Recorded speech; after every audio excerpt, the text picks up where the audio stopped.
qui est également important, c'est que au sein de la tolérance, de la fenêtre de tolérance émotionnelle, vous avez aussi la capacité à gérer la frustration. Vous savez aussi bien que moi que la frustration, elle est présente dans nos vies. Mais alors quand on joue au poker, c'est encore pire, hein, puisque le poker est vraiment un jeu frustrant. Et donc à partir de là, si vous avez aussi la capacité justement à mieux gérer tout ça, forcément vous allez aussi gagner en termes de qualité, en termes de patience, en termes justement d'avoir la capacité à faire un peu plus le dos rond que la plupart des joueurs. On voit bien que dès que les choses ne tournent pas rond et que les choses ne vont pas, il y a beaucoup de joueurs qui essayent d'accélérer, qui font un peu n'importe quoi parfois, et du coup ils perdent encore plus. Donc vraiment avoir cette capacité aussi à gérer, et ça fait partie de la fenêtre de tolérance émotionnelle, la tolérance à la frustration, et c'est aussi vraiment une capacité qui est importante de développer. Enfin, un autre point que je voulais vraiment aborder aussi, c'est que la fenêtre de tolérance émotionnelle, je vous disais qu'elle était plus ou moins grande selon les individus, mais surtout elle est plus ou moins grande selon les jours. Donc ça c'est encore un autre facteur qui est hyper important de prendre en considération.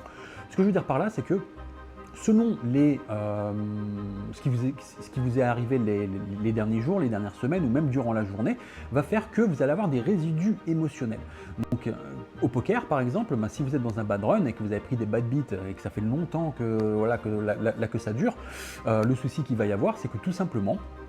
quand vous allez prendre un bad beat, habituellement, votre jauge de frustration, elle aura peut-être monté de ça, d'accord, ou peut-être de ça, mais si vraiment vous avez commencé à avoir des résidus, puis que ça dure, à un moment donné, le premier bad beat, ça va monter directement de ça. Et ça, c'est un gros problème, parce que justement, là, vous allez atteindre les limites de votre fenêtre de tolérance émotionnelle extrêmement rapidement. Donc, avoir conscience, justement, où sont vos limites, à quel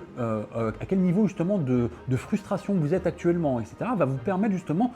d'un peu mieux calibrer, et puis peut-être aussi de mieux réguler tout ça, d'auto-réguler tout ça.